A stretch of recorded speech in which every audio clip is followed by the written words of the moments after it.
Shouts out to everybody, man. Everybody watching this thing. You're watching it on Twitter. You're watching it on YouTube. Make sure you like, share, subscribe to the YouTube channel.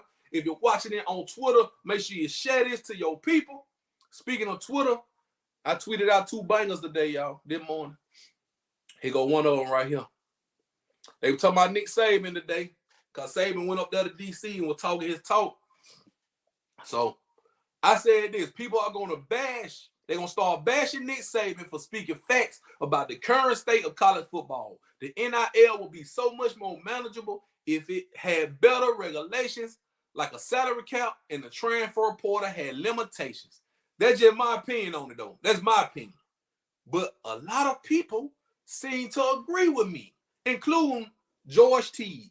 George Teague, shouts out to him. He got his own. He's part of Bama Stand-Up. Teague's Take, y'all can check them out. George Teague, you know, is a Hall of Fame player, playing for the Cowboys, playing for Alabama, that 92 national championship team. He agreed with me. You know what I'm saying? So I feel good about my statement. And a lot of people also agree it's a lot of Nick Saban haters out there. You know what I'm saying? They don't like Nick Saban for whatever reason. They always try to bash him for paying players. Well, let me tell you this. This is not a secret.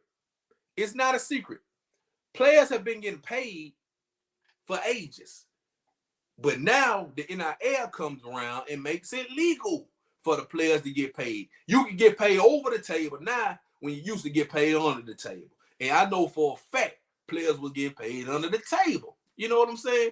So now part of your recruiting is how much money you got in the bank. What can I get? It's not about can I come compete? How many championships you got? What's in the trophy case? It ain't about all that right now. It's all about that moolah.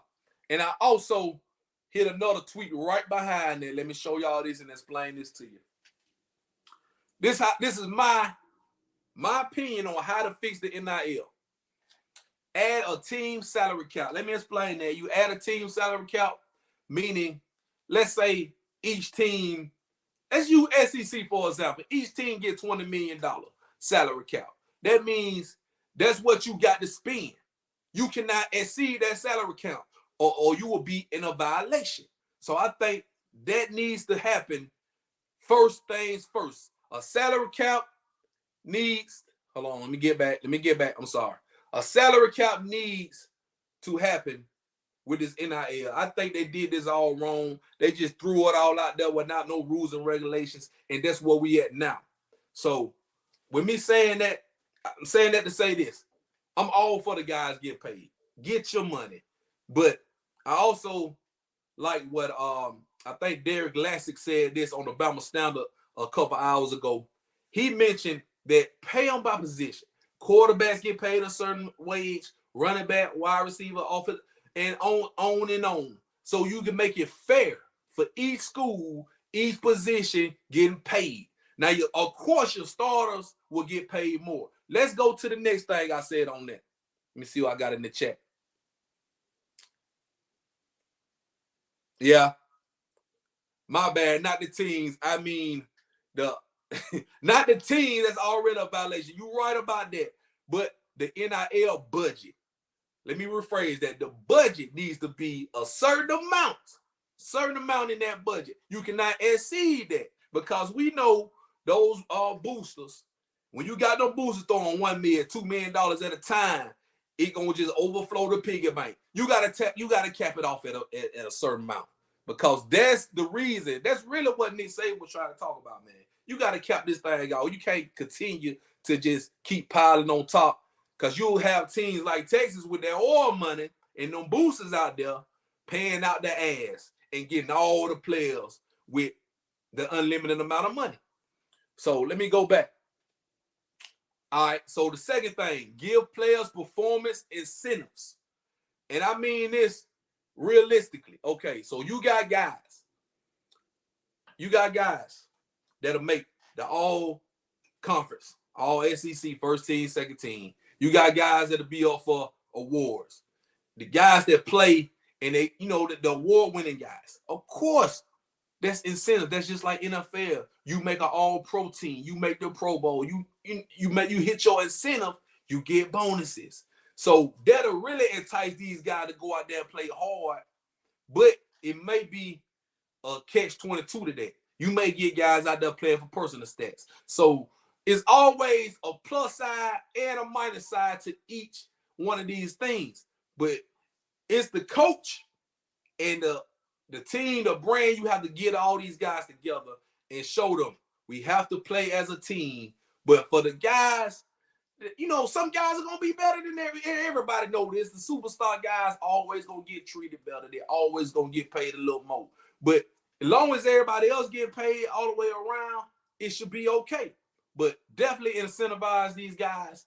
You get signed contracts, which I think should be because you sign NIL deals with Dr. Pepper or Nissan or whatever. You sign a contract for the NIL deal. You know what I'm saying? So why can't you sign an NIL deal with your school or whatever else you got over here? Let's say I make the all SEC first team. Throw me another 20 band. You know what I'm saying? I ain't trying to put no number on it, but you kind of get what I'm saying with that. That's what I mean about incentivize the players. All right, so this is my 3 things about fixing the transfer portal. All right, a lot of people got at me about this first thing. Players can only transfer after junior year. I understand that. The only reason I said players can only transfer after their junior year is because you got guys that transfer after the freshman year, after the sophomore year, after the junior year. If they don't make it good enough to go to the draft, they come back senior year, go to another team. Some on use the COVID year. Man, you got guys that transfer 4-5 times in the college career.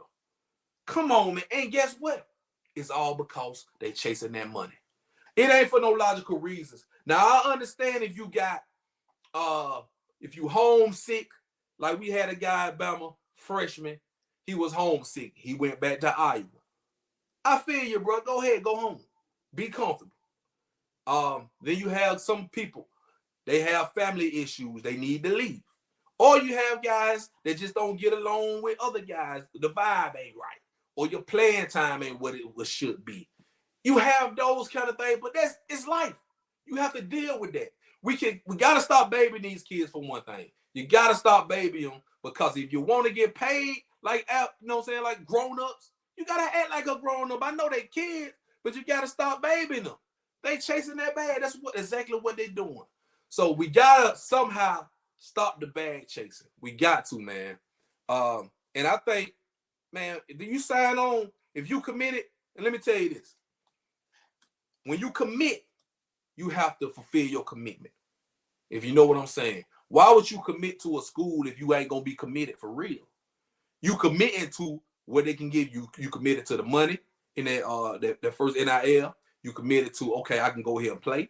I can get my shine on. I get this car. I get the nice apartment. I get this. It meets some fine women at the campus.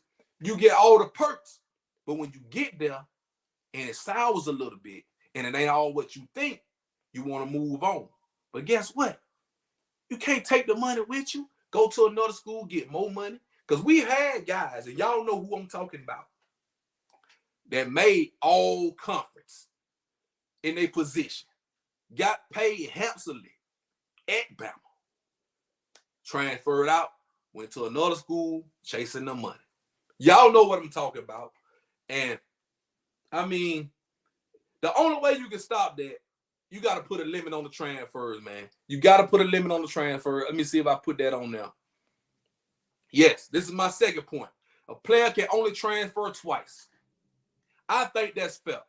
Because what if you transfer the first time, right? Because, you know, you're a freshman. It don't work out for you, okay?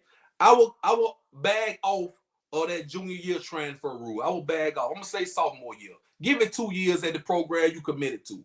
You stay there for 2 years. You unhappy. Go ahead and transfer. But you can't keep transferring after that. So once you got that first transfer out of the way, keep in mind, you can only move one more time. So when you get to your junior year, some guys leave and go to the NFL. If you got a good draft grade, go ahead. Go to the NFL. But if you want to come back, use that transfer in your pocket if you want to come back and go play for another team like Bo Nix did or something like that. You know what I'm saying? Transfer one more time, go to another team, build your draft stock, and then you go pro. I ain't got no problem with that.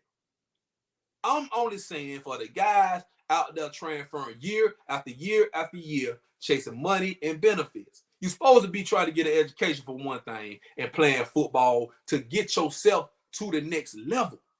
The college football is good, it's great, it's exciting. But for those players, the ultimate goal is NFL. Why would you go to college and play football if your goal is not playing in the NFL? Come on, man. Be for real. Let's be for real. All those guys have dreams of playing at the next level. A lot of them don't make it. It's a small percentage that makes it to the NFL and have lasting careers. Some of the guys will go play for the Birmingham Stars and the UFL. That's fine too. You get paid. You could also play there for a couple years, work your way up to the NFL. Ain't nothing wrong with that. But I'm talking about for these guys who won't be first, second, third round picks, man, just work your ass off. The money is there. You're going to get your money, but stop all that hopping around trying to get, they got 300,000 here. They offered me 500, let me go get that money over here. Man, stop that, y'all. Please, because that's the reason that Nick Saban said what he said. He said after the game, after the national championship game, these guys were worried about how much money they can make next year. Thinking about, I'm going to transfer. They probably got guys in their ear telling, hey, come on to Georgia, come on to Texas. We going to give you 100, we're going to give you 700,000. You getting 500,000 now, we're going to give you 700, 800,000. They got that in the back of their mind. So when Nick Saban goes to interview these guys, they talk about, damn, GOAT, I sure want to come back. How much money y'all got for me? I think I did enough to give me a pay raise. It's negotiation. Saban ain't for all that. He ain't for all that negotiation, man. So it's going to get worse. If they don't fix it now, it's going to get worse. That's all I'm saying. So, and the last one is limit amount of transfer players a team can receive each year. All right, so if you got a full roster of scholarship players, right? You got a whole roster of scholarship players. Of course, you'll lose some players to graduation. You'll lose some players to the draft. But guess what? You recruit every year. So you have to fill out those scholarships. Limit them down transfers. You cannot have one team get 20, 30 transfers every year. Limit that. Because what's going to happen, you're going to have super teams. Everybody going to go to Texas, Georgia, Alabama. You're going to have super team with number of transfers. So you're going to have to limit that stuff, man. It's going to have to happen, man. Shouts out Run the Table Sport TV. But I'm telling you, these points, let me put it back on the screen for y'all. A lot of people agree with me on this. This ain't nothing set in stone. I just came up with this morning. You know what I'm saying? Just walking and typing. I just typed this up. So I just think it can't be that difficult to come up with some rules, regulation, guidelines to make this whole NIL transfer portal thing a better place. I mean, if you feel me, I know you feel me, man. You know what I'm saying? A lot of people gonna say, oh, I want to go back to the old way. Or a lot of people say, man, stop hating, let them boys get that money. Yeah, but you're ruining college football at the same time. And I agree with what Nick Saban said. He said a lot of truths in his statement, but a lot of people don't like it because it came from Coach Saban. It came from Saban. And they know Alabama has been the top of the pecking order, top of the food chain in college football. He resurrected Alabama. And we stayed at the top his whole tenure. Whole 16, 17 year, Alabama stayed at the top. Now it's time for Kelly the boy to do that thing the right way and restore order where it's supposed to be. Saban for yeah, man. Saban, I was mad because they had Mr. Saban on his little nameplate. They should have had GOAT Saban on there.